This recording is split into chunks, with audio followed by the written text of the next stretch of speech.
सुबह 6 बजे का वही अलार्म, वही चिड़चिड़ाहट, बिस्तर से उठना, तैयार होना और फिर उसी भीड़ का हिस्सा बन जाना जो बिना किसी दिशा के भाग रही है। ऑफिस की वो 4 दीवारें, फाइलों का वो बोझ, ईमेल, जवाब और घड़ी की सुइयों को देखते हुए शाम का इंतजार करना, फिर घर आना, खाना और थक कर सो जाना ताकि अगले दिन फिर से वही सब कर सको। अभी रुको, सोचो, साल दर साल यही सिलसिला हम जी नहीं रहे हैं। हम सिर्फ सरवाइव कर रहे हैं।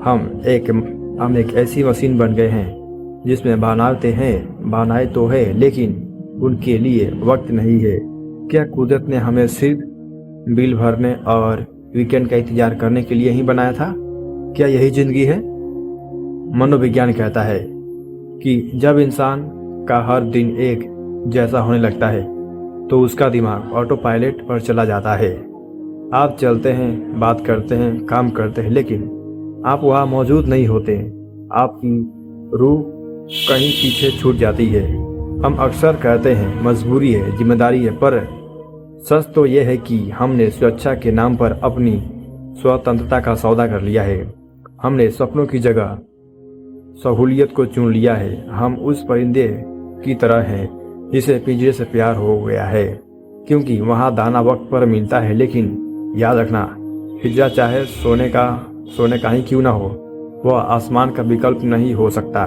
अगर आपकी ज़िंदगी में आज और कल में कोई फ़र्क नहीं है तो समझ लीजिए कि आप विकास नहीं कर रहे हैं, आप वक्त काट रहे हैं।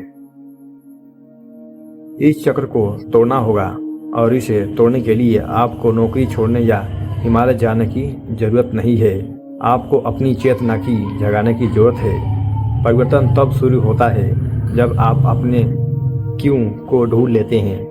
आप काम क्यों कर रहे हैं? आप जी क्यों रहे हैं? क्या आपके पास कोई ऐसा मकसद है जो आपको सुबह भीतर से उछलने पर मजबूर कर दे? दार्शनिक कहते हैं, यानी फिलोसोफर कहते हैं कि दूसरी जिंदगी तब शुरू होती है जब हमें एहसास होता है कि हमारे पास सिर्फ एक ही जिंदगी है।